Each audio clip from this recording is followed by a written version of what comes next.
Agora faltou o Breno, que não colocou o nome no chat, e o Luiz Gustavo. Por que que os bonitos não botaram lá no chat? O Luiz Gustavo eu já anotei. O Brandon tá. O Brandon tá. Sim, ele tá como Lisiane da Silva.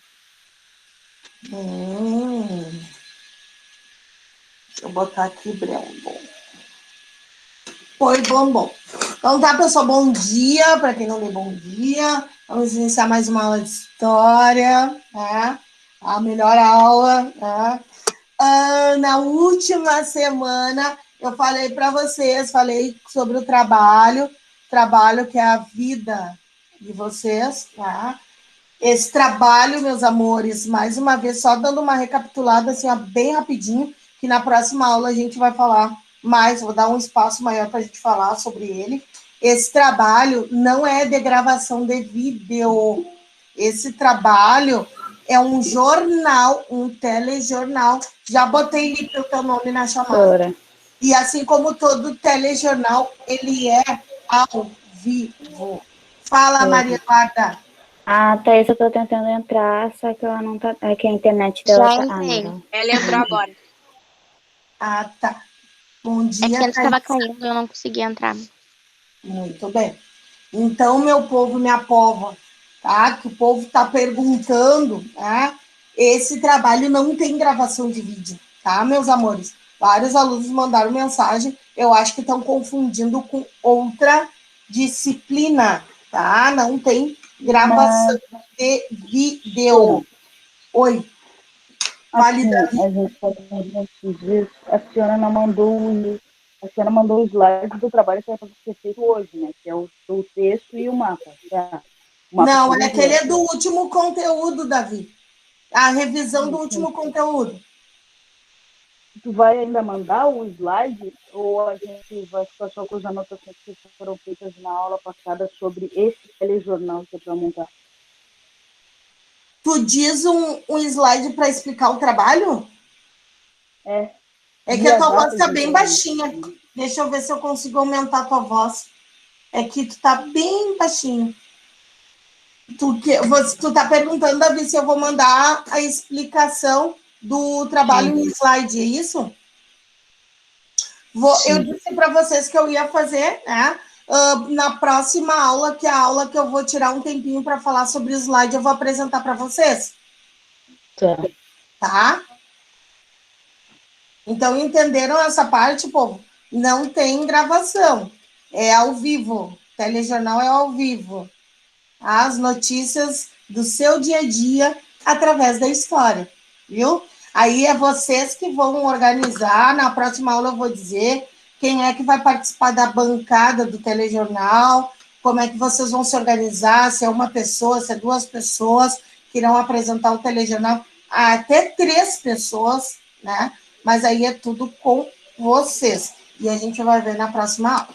Pois bem, na aula de hoje, como eu já tinha comentado lá na outra aula passada, eu apresentei para vocês, então, recapitulei, na verdade, a questão desses movimentos contraditórios do feudalismo, né, que é a parte final, vamos dizer assim, e o nascimento dos tempos modernos, né, o que se caracteriza pelo nascimento desses tempos modernos, né, que daí a gente tem na finaleira a questão das cruzadas, as questões que falam sobre o renascimento cultural e urbano, comercial, na verdade, e urbano, né, com a modificação das edificações, das estruturas de cidade, até a gente chegar no principal ponto, que é o que nós vamos iniciar, que eu já comecei, na verdade, na semana passada, falando sobre o fortalecimento dos reis e a Guerra dos 100 Anos,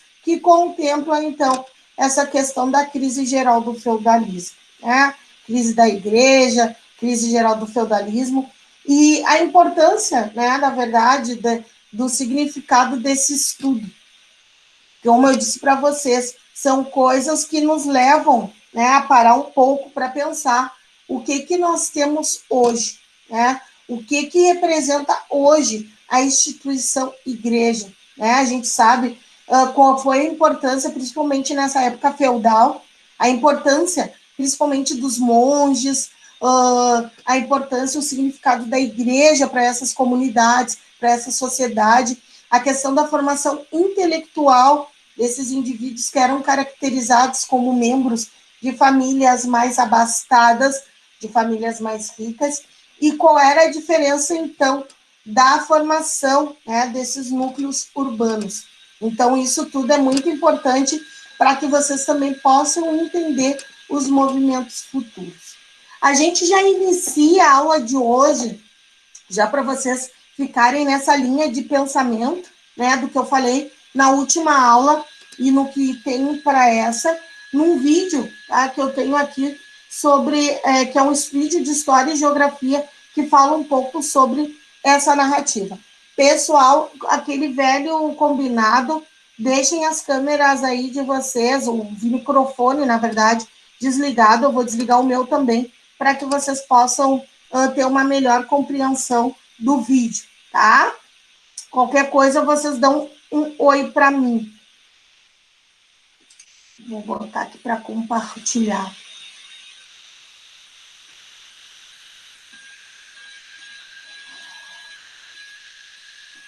Tá aparecendo para vocês aí? Sim. Tá.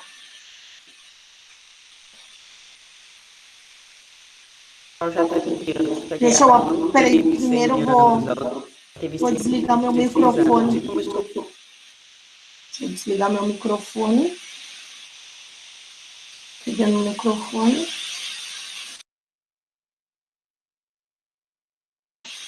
Desliguem aí o de vocês também, tá?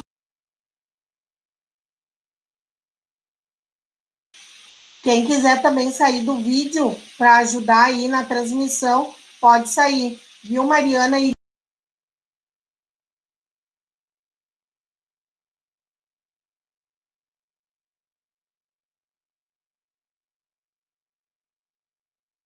A Guerra dos 100 Anos. Bom, antes do vídeo começar, eu já te adianto que a guerra não teve 100 anos, ela teve 116 anos, e começou por vários motivos, mas os três principais são a tensão em Flandres, atual Bélgica, devido a problemas econômicos, já que esse território pertencia à França, e tinha independência de matérias-primas na Inglaterra. O segundo motivo era o fato dos ingleses terem feudos na França, na região da Aquitânia e da Normandia. E o último e principal motivo é a sucessão do trono real francês, porque em 1328 morre o rei Carlos IV, e seu parente mais próximo era seu primo Eduardo III da Inglaterra, e o outro, um pouco mais distante, era Filipe de Valois. Porém, os franceses, baseados nas pretensões dos dois, foram examinar por meio de uma Assembleia Francesa, que apoiando-se na lei sálica, que basicamente dizia que o trono não poderia ser ocupado por um sucessor vindo de linhagem materna, inclinou-se para o candidato nacional, aclamando o sobrinho Filipe de Valois com o título de Filipe VI. O rei inglês Eduardo não discutiu a decisão e reconheceu Filipe VI. Filipe VI, procurando enfraquecer o poder inglês dentro da França, invade o ducado inglês da Aquitânia. Assim, o rei inglês declara guerra à França. A princípio, a guerra não era para ter demorado tanto tempo, porém as batalhas eram marcadas e não lutadas todos os dias, e muitos nobres aproveitaram disso para se auto-enriquecerem, roubando e saqueando após essas batalhas. Outro fato da guerra ter demorado bastante tempo foi o fato dela ter sido lutada em uma época onde não existiam armas de fogo e o principal meio de locomoção eram cavalos. No início da guerra, o rei francês exerceu um intenso assédio ao litoral britânico, até ser derrotado no ano de 1340. As derrotas começaram na Batalha da Val de Sluis, em 1340, onde a frota inglesa saiu vitoriosa, e aproveitando o embalo, a Inglaterra tentou conquistar parte da França, vencendo grandes partes do combate. As vitórias inglesas garantiram ao rei Eduardo III importantes posições no norte da França, mantendo o Canal da Mancha sob seu comando. Isso deve-se muito a Flanders e ao Duque da Bretanha, que financiaram economicamente a Inglaterra nesse primeiro momento. A Inglaterra estava muito bem e o prejuízo francês só não foi maior graças à peste negra, que dizimou muita gente na Europa. Tempos depois da guerra havia sido interrompida pela peste negra, o rei inglês já havia conseguido um importante apoio do rei de Navarra, Carlos II, e também do seu filho, o príncipe de Gales, Eduardo. Esse período ficou marcado na história pelas seguidas vitórias dos ingleses, que conseguiram até aprisionar o sucessor do rei francês e, posteriormente, exigir um resgate. As coisas a partir desse momento começaram a se complicar para a França devido a uma revolta geral de nobres, burgueses e camponeses, indignados com as calamidades da guerra. Com isso, o filho de João, o Bom, foi obrigado a parar a guerra e negociar com o rei inglês Eduardo III, que ao assinar o tratado recebeu um bom pedaço do território francês. Com a morte de João II, então rei da França, que havia sido sequestrado pelos ingleses, seu filho, Carlos V, se negou a respeitar os tratados firmados em 1360.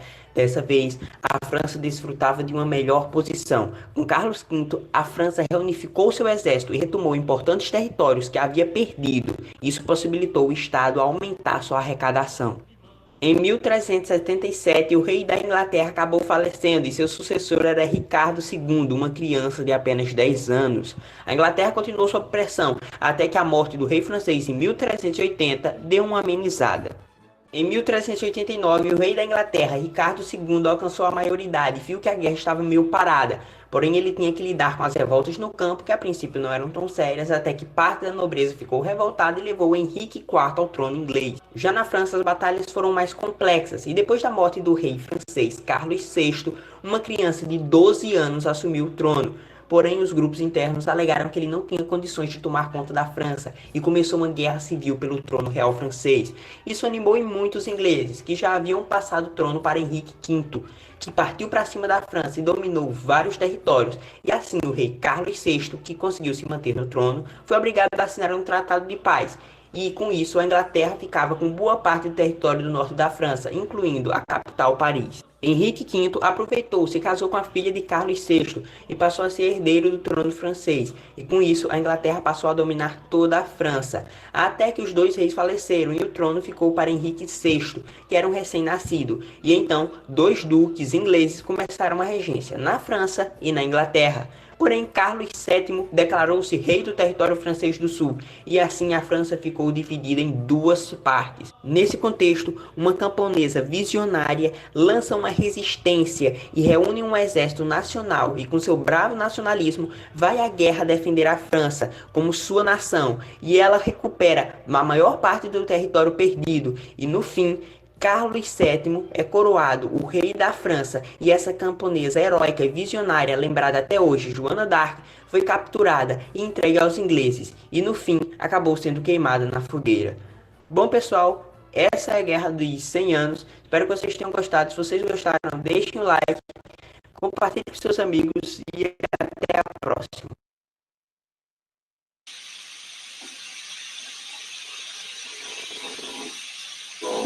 Você sabe usar tecnologia a favor do seu dinheiro? Após a era do petróleo e da eletricidade. Deixa eu parar aqui o vídeo. Está entrando numa outra era aqui. Entrou o último que estava pedindo solicitação. Quem é que entrou por último? Estão me ouvindo? Podem. Foi o Lucas. Sim. Tá. O Lucas. Tá. Agora, a gente não ia falar de o que cada grupo ia fazer. É na próxima aula, Suelen? Que eu falei para vocês, entendeu? Que eu vou organizar com os grupos, daí eu vou chamar para saber o que vocês estão pensando em fazer, saber se entrou e saiu mais alguém do grupo, e aí a gente vai formalizar, eu trazendo o slide como eu falei para o Davi, de como vocês devem elaborar o trabalho. Prof, Oi. eu mandei mensagem pro Luiz Felipe, só que ele só visualiza e não me responde. O Luiz Felipe, o pai dele, quando chega do serviço, dá uma olhada nas mensagens. Para auxiliar ele, tá? E quem está auxiliando ele nos temas é o pai. Entendi. Tá? Daí ele entra em contato contigo. Pode mandar. Ele vê depois, quando ele chega do serviço, tá? Tá bom, prof. Bom. Voltando, recapitulando, tá, meus amores? Assim, ó. Então, na última aula, a gente viu, então, essa questão do renascimento comercial, de que forma, na verdade, então, esses reis passaram a fazer parte desse processo, e, assim, a importância financeira de apoiar esses movimentos. E aí a gente entra no fortalecimento dos reis, entramos, né, falando sobre a questão das alianças entre rei e burguesia, a questão da tarifação dos impostos, né, fazendo aí uma revisão. Deixa eu pegar aqui para ver se é esse o slide. Um momentinho. Era esse aqui que eu estava olhando. Que vai chegar bem no ponto que eu quero falar. Parará.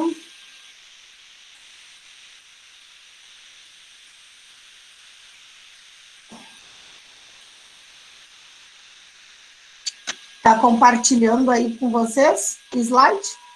Sim. Sim.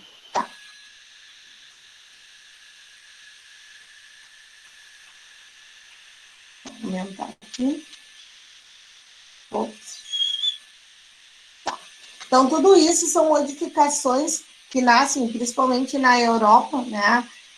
A Europa, a gente não pode esquecer que é o centro, né, de toda essa questão evolutiva e destrutiva do feudalismo, porque o feudalismo está entrando em colapso, em ruínas, e a gente vê uma modificação na estrutura econômica das cidades, né? Que levou, claro, a uma crise, uma quebra do sistema feudal, como eu falei anteriormente.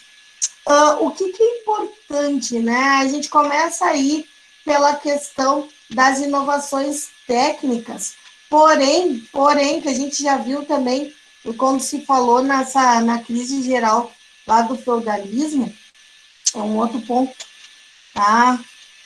Vem aqui, né? A questão dessas estruturas da cidade, o que a gente entende? Durante o período feudal, pessoal, se tinha um modelo de cidade, tá?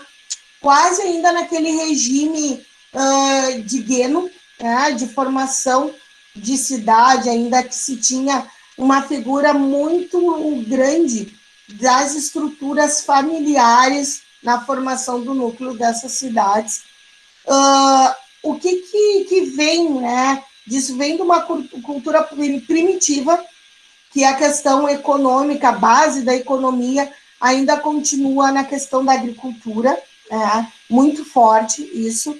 A gente vê que a partir do momento que se tem uma transitação maior de pessoas vindo de outra localidade e fixando o território, né, onde se tinha, na sua maioria, a estrutura de família, começa a se ter um outro tipo de cidade, com influências culturais vindas dessas pessoas de outras localidades. Deixa eu ver quem quer entrar. O Rio. Vindo de outras cidades e, assim, de certo modo, também fazendo caiu aqui. Tá aqui. Vocês estão vendo o slide? Sim. Sim. Sim. Porque eu fui adicionar o Rio e acabei entrando em outra tela.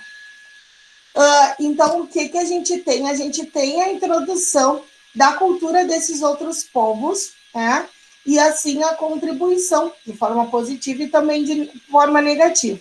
De forma positiva, por quê? Porque algumas contribuições na área da cultura acabam agregando, como também na economia, né? As técnicas de inovação de plantio, os sistemas que eu falei para vocês na outra aula, bienal, trienal de produção, enquanto uma terra descansa, a outra produz, o arado, que nem a gente viu, e tem aqui a introdução e inovações de técnicas, né? A questão do arado de ferro, da charrua, né? Substituindo a madeira, a questão do sistema de cultura de 3 campos, como eu falei, trienal, bienal e até quatenal de produção, né? Que a terra é dividida em 3 pedaços, 2 pedaços, 4 pedaços, enquanto uma produz um determinado tipo de cultura, a outra produz outro, um outro campo descansa. Isso aí é uma inovação que se tem, né, dentro desse sistema.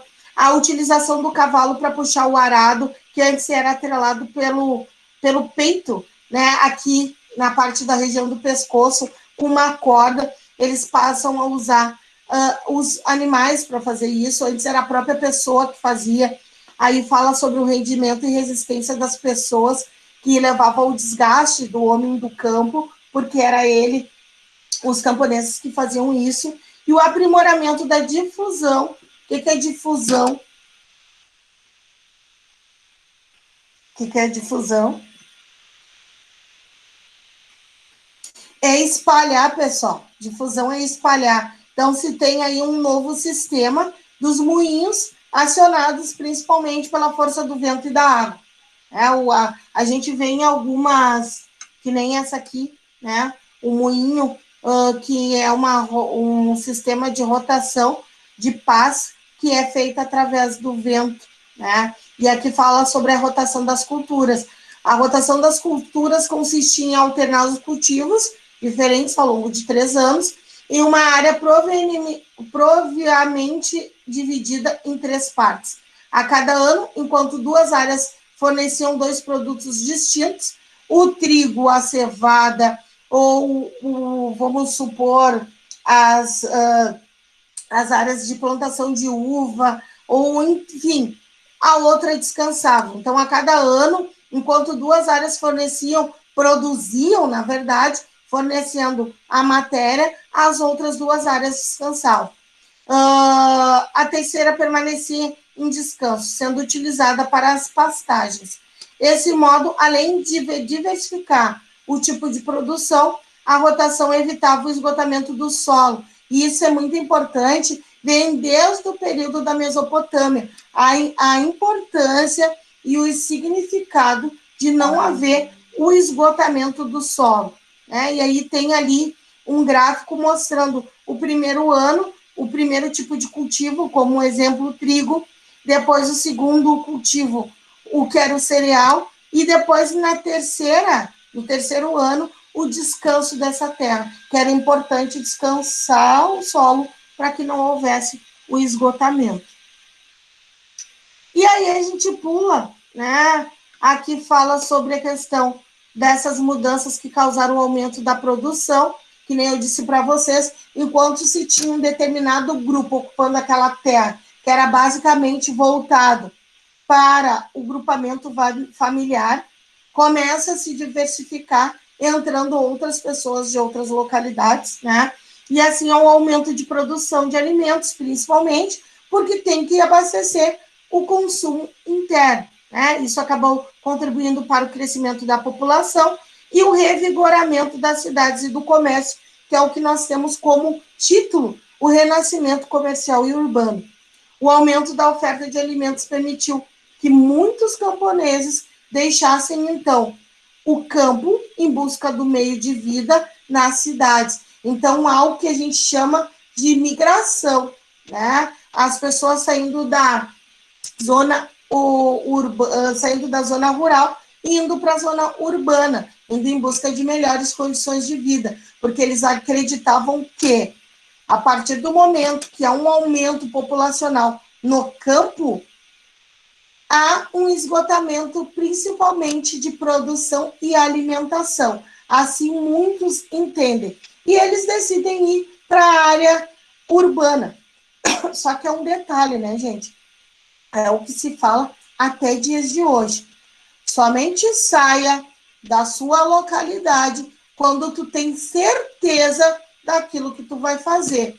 Ou seja, eu só vou sair do meu campo, da minha rocinha, onde eu produzo o meu alimento, se eu tenho certeza que na cidade eu vou ter campo de trabalho.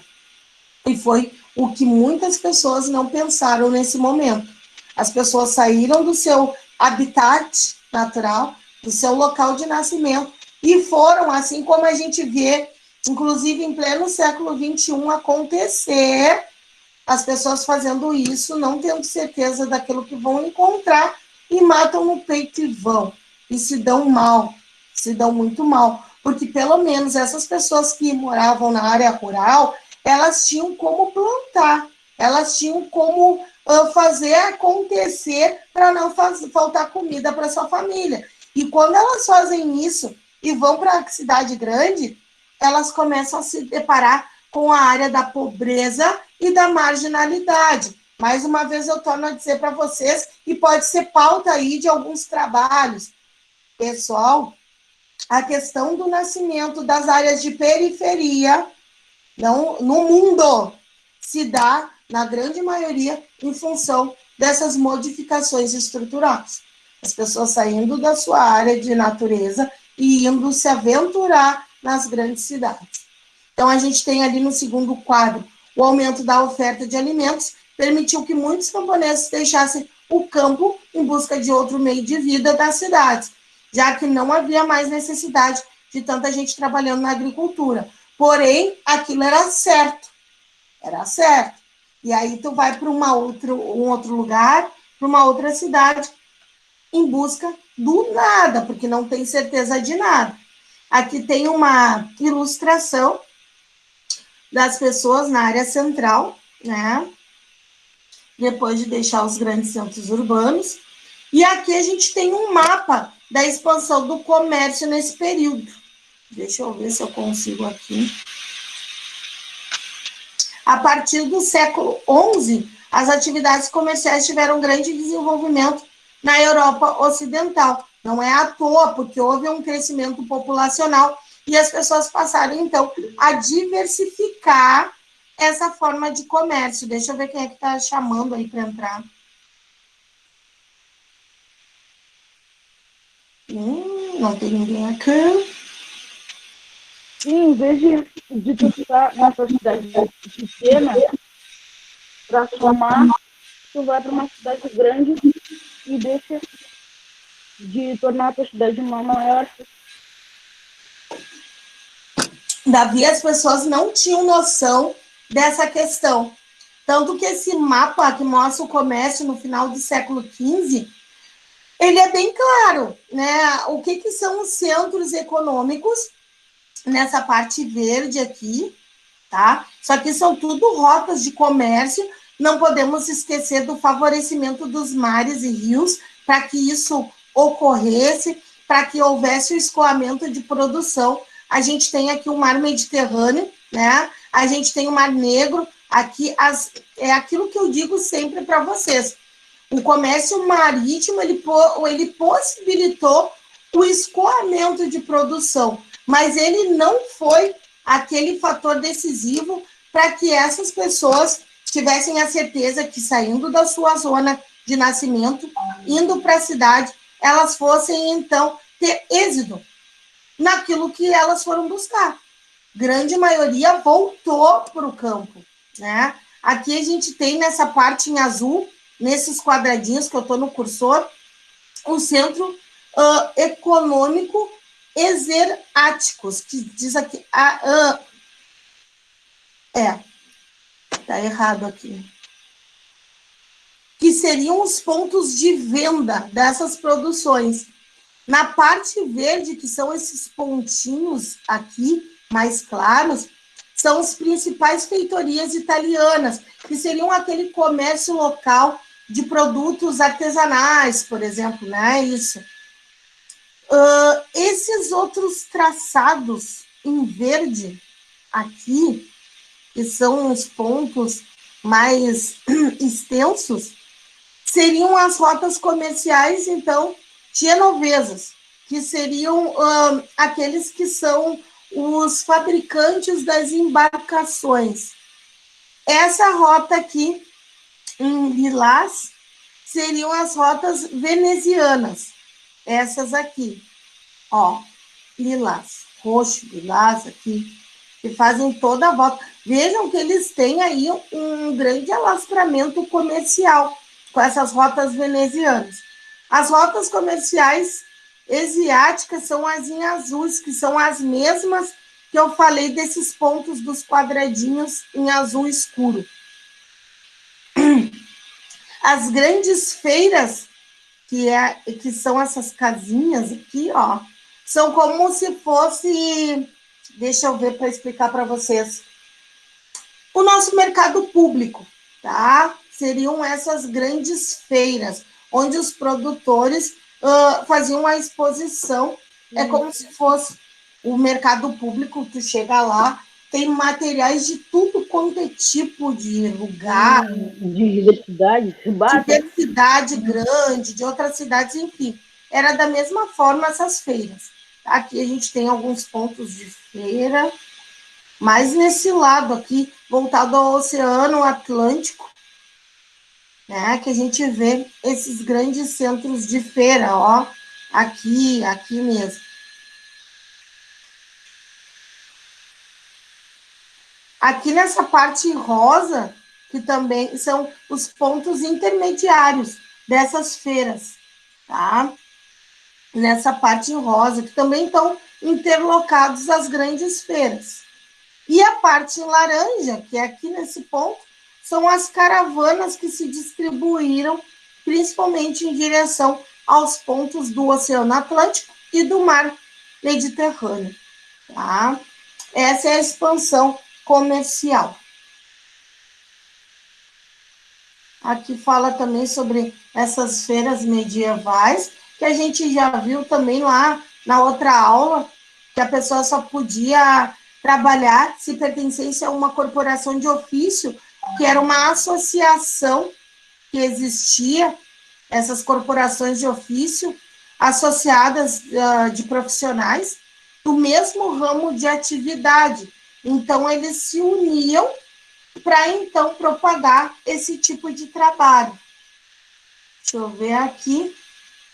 Também fala sobre o desenvolvimento do comercial, que provocou a formação das cidades e o crescimento de outras que já existiam, assim, inicialmente conhecida como burgos, os grandes burgos, e seus habitantes que formavam um novo grupo social chamado burguesia. Então, burgo provém de burguesia, né? Aí fala novamente sobre as cruzadas, as organizações religiosas, parará, parará, que nós já vimos. Aí volta um pouquinho as consequências das cruzadas, que principalmente um ponto, né, 2 aqui, que fala sobre as consequências da cruzada, que dá, Sora, mas o que tem a ver a questão das cruzadas com fortalecimento de rei, com a Guerra dos 100 Anos? Tem tudo a ver, porque o respingo é grande. Não esqueçam que as cruzadas, elas foram movimentos totalmente religiosos. E aí tem 2 pontos que eles são avassaladores, até mais.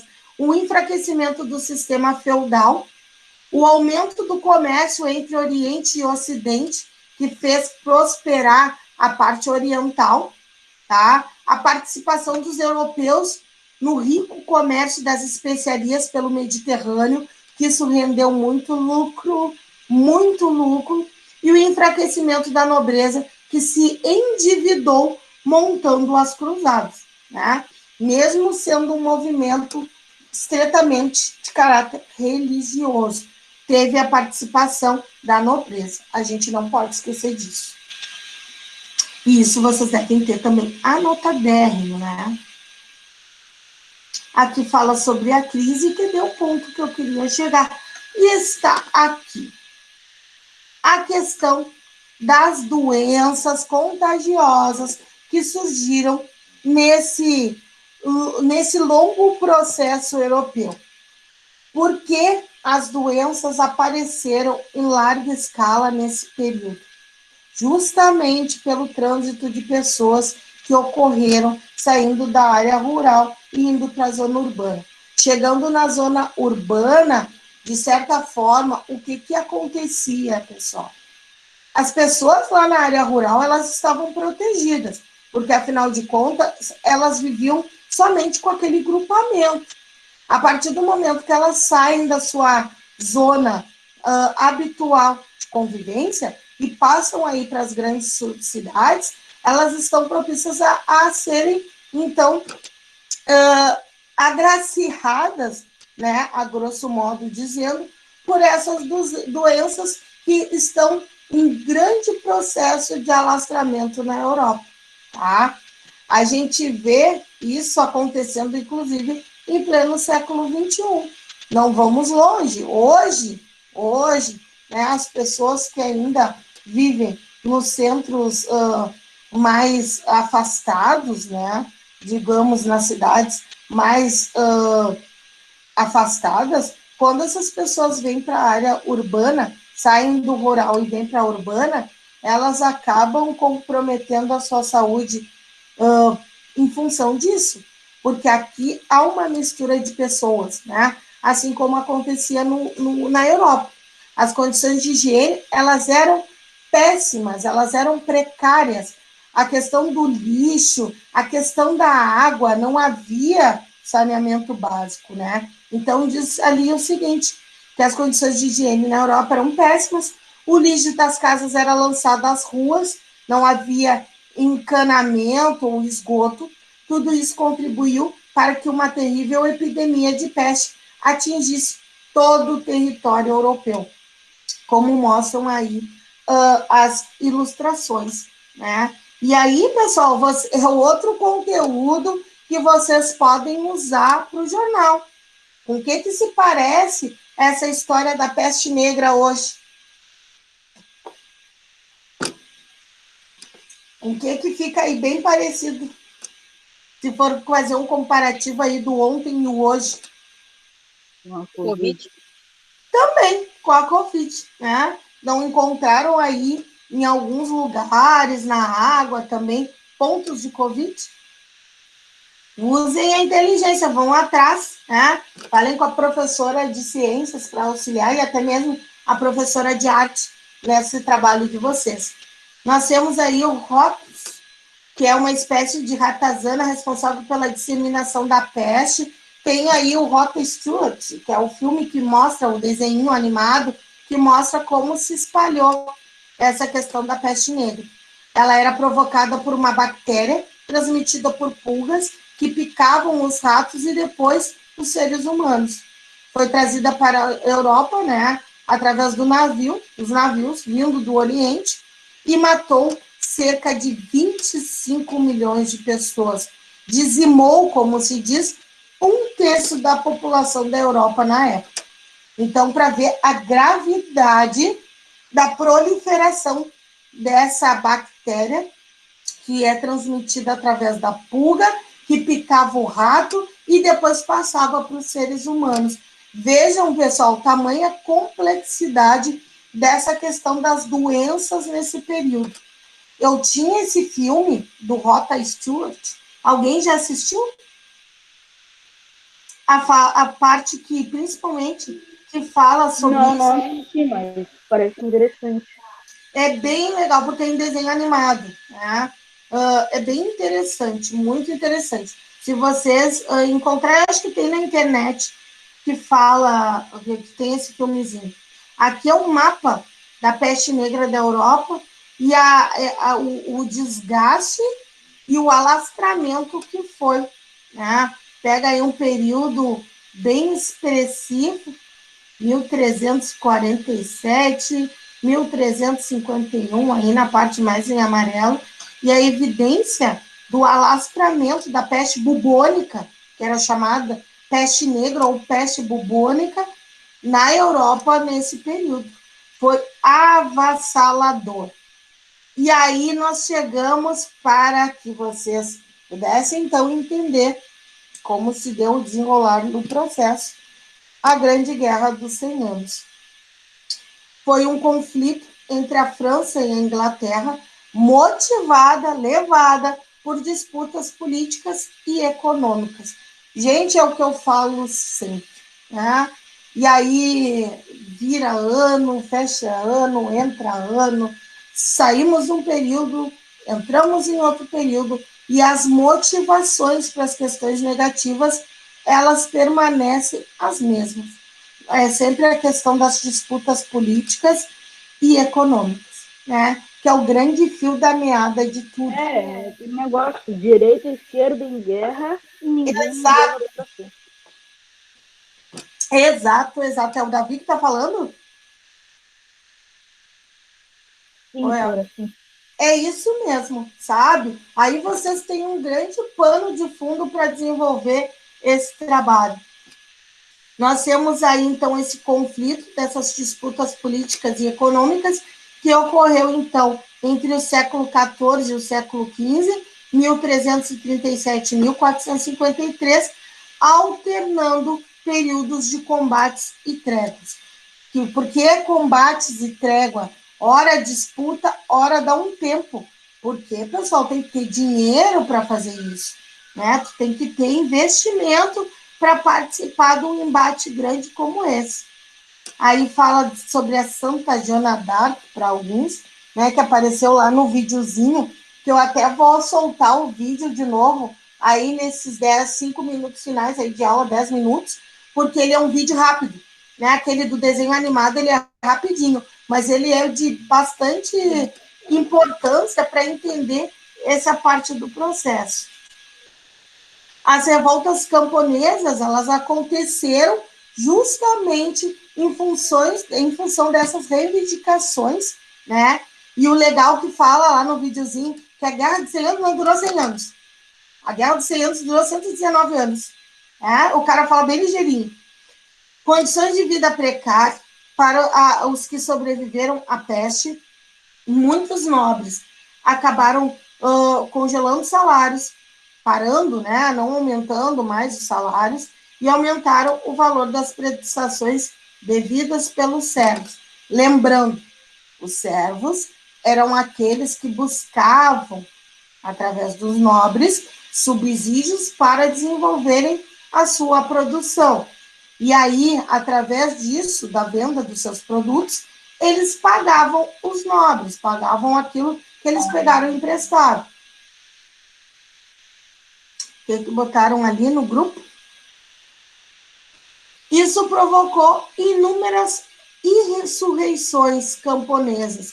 Então, provocou o retorno de muitas pessoas. A insurreição, que seria as jaquerias, é o retorno de muitas pessoas para a zona rural, porque elas não tiveram a possibilidade de continuar nos centros urbanos. Tá? As jaquerias eram isso, eram as revoltas camponesas e o retorno desses camponeses novamente para o campo. E qual eram as mudanças sociais, e aí para fechar, né, a importância que a gente fala lá do fortalecimento dos reis e o incentivo, o impulso da igreja nesse momento e depois o declínio. O clero, ele acabou perdendo força, parte dos seus poderes, pois estava menos ligada à aristocracia, que era o que dava dinheiro. A gente vê aí a imagem dos monges, do monge copista, daquele que dava a orientação, a instrução para os nobres, né? Seria o grande professor. A nobreza perdeu parte de suas terras e teve seu poder diminuído. Os camponeses conseguiram, então, suas próprias terras e se livraram do regime de servidão. Essa parte é bem importante, até posso deixar aqui aberto. Vocês estão mais fazendo... ou menos uma revolução ali, eles conseguiram tomar o lugar de novo na sociedade. Exatamente, foi uma retomada em grande estilo para a sociedade, né? Para dentro da sociedade. Antes era uma sociedade que era totalmente fragmentada, eram totalmente desprovidos de até mesmo ter atenção dos outros segmentos da sociedade, e assim, com o empobrecimento da nobreza, que perdeu parte das terras, e o clero também perdendo parte de seus poderes, os camponeses conseguiram subir de status e prestígio perante a sociedade. A burguesia se fortaleceu também e passou a influenciar cada vez mais o governo das cidades e a da administração real. E aí a gente vê o porquê que houve o fortalecimento dos reis. Tá? Até vou anotar aqui. 8º ano. Opa, 7º.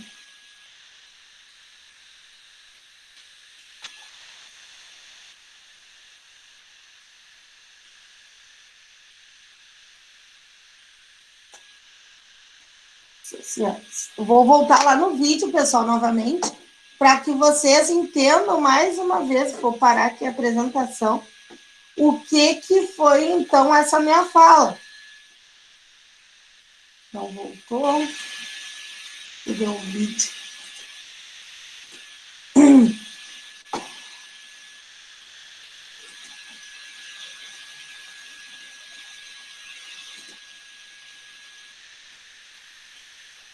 Escove seus dentes em menos de 10 segundos. Tem até a propaganda. Revolucionária. A guerra dos 100 anos. Peraí, vou espelhar para vocês.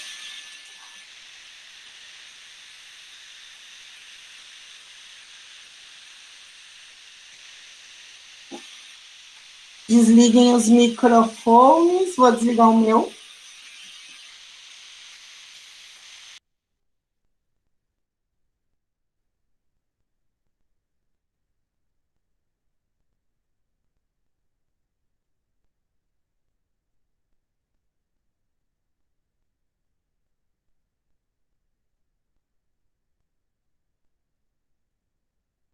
A Guerra dos 100 Anos. Bom, antes do vídeo começar, eu já te adianto que a guerra não teve 100 anos, ela teve 116 anos e começou por vários motivos, mas os três principais são a tensão em Flandres, atual Bélgica, devido a problemas econômicos, já que esse território pertencia à França e tinha dependência de matérias-primas da Inglaterra. O segundo motivo era o fato dos ingleses terem feudos na França, na região da Aquitânia e da Normandia. E o último e principal motivo é a sucessão do trono real francês, porque em 1328 morre o rei Carlos IV, e seu parente mais próximo era seu primo Eduardo III da Inglaterra, e o outro, um pouco mais distante, era Filipe de Valois.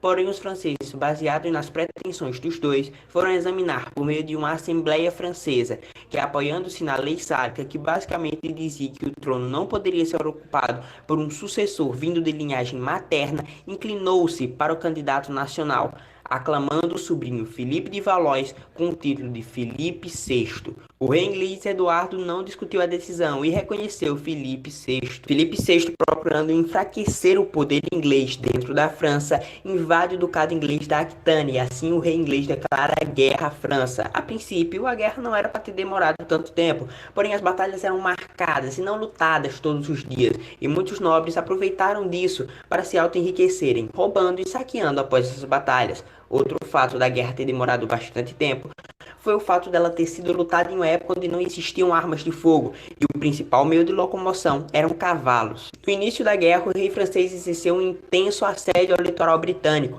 até ser derrotado no ano de 1340. As derrotas começaram na Batalha Naval de Sluis, em 1340, onde a frota inglesa saiu vitoriosa, e aproveitando o embalo, a Inglaterra tentou conquistar parte da França, vencendo grandes partes do combate. As vitórias inglesas garantiram ao rei Eduardo III importantes posições no norte da França, mantendo o Canal da Mancha sob seu comando. Isso deve-se muito a Flandres e ao Duque da Bretanha, que financiaram economicamente a Inglaterra nesse primeiro momento. A Inglaterra estava muito bem e o prejuízo francês só não foi maior graças à peste negra, que dizimou muita gente na Europa. Tempos depois da guerra havia sido interrompida pela peste negra, o rei inglês já havia conseguido um importante apoio do rei de Navarra, Carlos II, e também do seu filho, o príncipe de Gales, Eduardo. Esse período ficou marcado na história pelas seguidas vitórias dos ingleses, que conseguiram até aprisionar o sucessor do rei francês e, posteriormente, exigir um resgate. As coisas a partir desse momento começaram a se complicar para a França devido a uma revolta geral de nobres, burgueses e camponeses, indignados com as calamidades da guerra. Com isso, o filho de João o Bom foi obrigado a parar a guerra e negociar com o rei inglês Eduardo III, que ao assinar o tratado recebeu um bom pedaço do território francês. Com a morte de João II, então rei da França, que havia sido sequestrado pelos ingleses, seu filho, Carlos V, se negou a respeitar os tratados firmados em 1360. Dessa vez, a França desfrutava de uma melhor posição. Com Carlos V, a França reunificou seu exército e retomou importantes territórios que havia perdido. Isso possibilitou o Estado aumentar sua arrecadação. Em 1377, o rei da Inglaterra acabou falecendo e seu sucessor era Ricardo II, uma criança de apenas 10 anos. A Inglaterra continuou sob pressão até que a morte do rei francês em 1380 deu uma amenizada. Em 1389, o rei da Inglaterra, Ricardo II, alcançou a maioridade e viu que a guerra estava meio parada. Porém, ele tinha que lidar com as revoltas no campo, que a princípio não eram tão sérias, até que parte da nobreza ficou revoltada e levou Henrique IV ao trono inglês. Já na França, as batalhas foram mais complexas, e depois da morte do rei francês Carlos VI, uma criança de 12 anos assumiu o trono. Porém, os grupos internos alegaram que ele não tinha condições de tomar conta da França e começou uma guerra civil pelo trono real francês. Isso animou em muitos ingleses, que já haviam passado o trono para Henrique V, que partiu para cima da França e dominou vários territórios. E assim o rei Carlos VI, que conseguiu se manter no trono, foi obrigado a assinar um tratado de paz. E com isso a Inglaterra ficava com boa parte do território do norte da França, incluindo a capital Paris. Henrique V aproveitou, se casou com a filha de Carlos VI e passou a ser herdeiro do trono francês. E com isso a Inglaterra passou a dominar toda a França.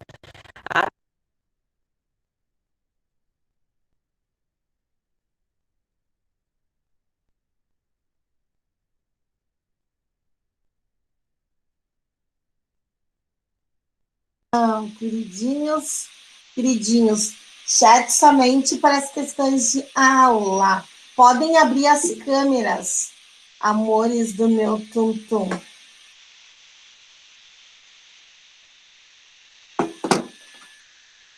Só o Davizinho abriu?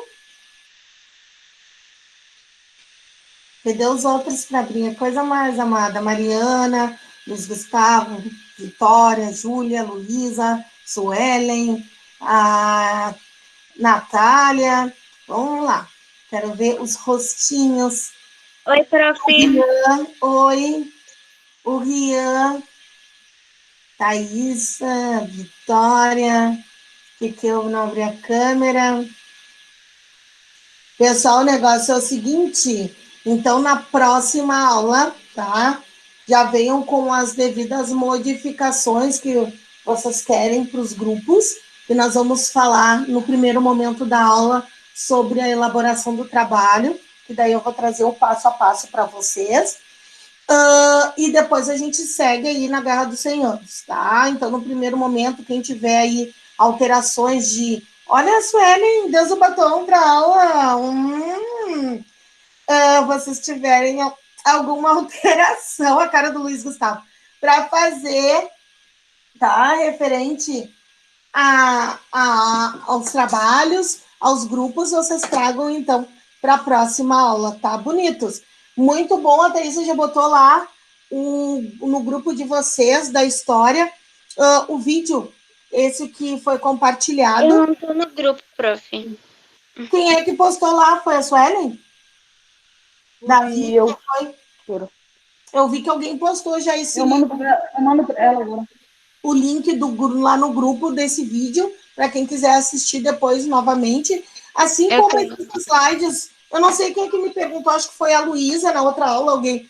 Esses slides tem na internet, gente, tá? Porque eu uso esse material do PowerPoint, é só vocês baixarem lá. Quem depois tiver alguma dificuldade, o pessoal tá postando no grupo também, super fácil. Eu já pego esse material que tem na internet de fácil acesso, para que vocês tenham material a mais para estudo, gente. É muito fácil. Quem não tem acesso, não consegue baixar alguma coisa desse tipo, é só pegar ali no grupo que o pessoal está compartilhando, tá? Sem problemas. Pode pegar, façam impressão, façam anotação no caderno, que isso já facilita depois na montagem dos mapas conceituais. Falando nisso, ainda vou dar uma última chance para os retardatários que não entregaram a atividade de tema ainda. Beijos. É até hoje. Exato. É até hoje, né, prof? Parece que até hoje. Hoje é 8, né? Vamos se mexer. E a escola vai estar postando também os estudos domiciliares, que é para aquele povo que ficou com a média abaixo de 7, tá? Então, não tem nada a ver. Aquele que a escola vai estar postando é para o povo que ficou com a média abaixo de 7, tá? E o outro é o tema normal do conteúdo. Prof. Beijos. Oi. Vou mandar Quem chama? Eu. Oi. Oi, Eu acabei fazendo uma coisa errada. Eu fui pra mandar pra senhora e coloquei a data de hoje, não a data de ontem, que foi o dia que eu enviei. Não tem problema, não tem problema. Eu já botei lá para ti, que não tem problema. Tá? Beijos, pessoal. Bom fim de para vocês. Até a próxima aula. Bom fim de semana. Tchauzinho. Tchau. Tchau.